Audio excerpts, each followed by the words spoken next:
Well, hello everyone, how you all doing? My name is Jay, you are watching Tech Hype. Let's just go right in today's video because I do not want to waste your time. Apple released the iOS 14.6 Beta 3 today. Alongside the Beta 3 of iOS 14.6, they released the WatchOS 7.5 Beta 3. Alongside the Beta 3 of WatchOS 7.5, they also released the macOS Beta 3. Yeah, a lot of updates today. And in this video we are going to talk about the WatchOS of beta 3 and should you update to this firmware right now or not, and what's new in this update. So I installed this update on my Apple Watch and it came around 150 MBs. Talking about what problem that I had in the beta 2 of WatchOS 7.5 that this update fixed is, first of all, the battery life. The battery life while I was just using the workout app and just doing some workout, I realized the battery drain on the beta 2 was like significant compared to the beta 1. And I hope so that Apple did fix it in this update, but let's see. I will be reporting my battery life and how was the battery on this update on my video upcoming up the follow-up, right?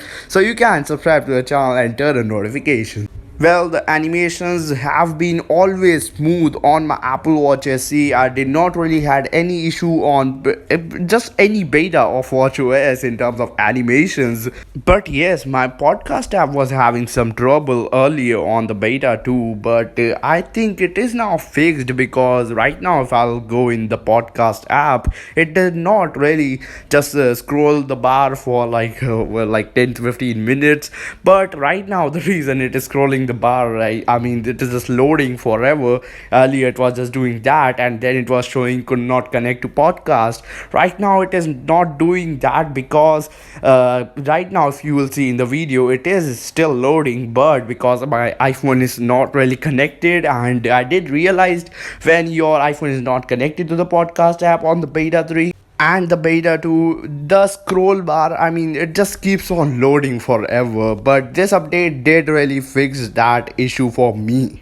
Well, then talking about the control center, yes, don't get excited. There's nothing like major or there's no redesign in the control center. It's just that whenever I open an app and try to use control center, the haptic feedback is a bit better. I did realize it because earlier the haptic feedback when I was just pulling the control center up was not as prominent as it is right now. Well, yes, talking about all the new things, this is it. There is nothing major new going on here. Obviously we are going to see the WatchOS 8 really soon. It will be coming out like in less than a month in WWDC June 7th. I can't wait for WWDC to happen.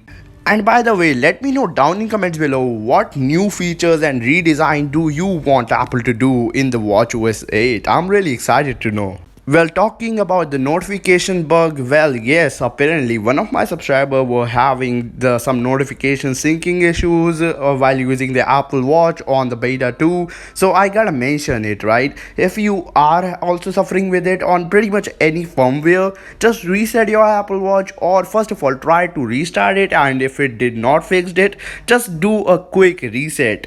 Well, yes, that's pretty much it. Thank you so much for watching my video. It was really appreciated if you did watch it till now in the end. And I will meet you all in the very next episode, which will be up really soon, by the way, of iOS 14.6. So you don't want to miss it.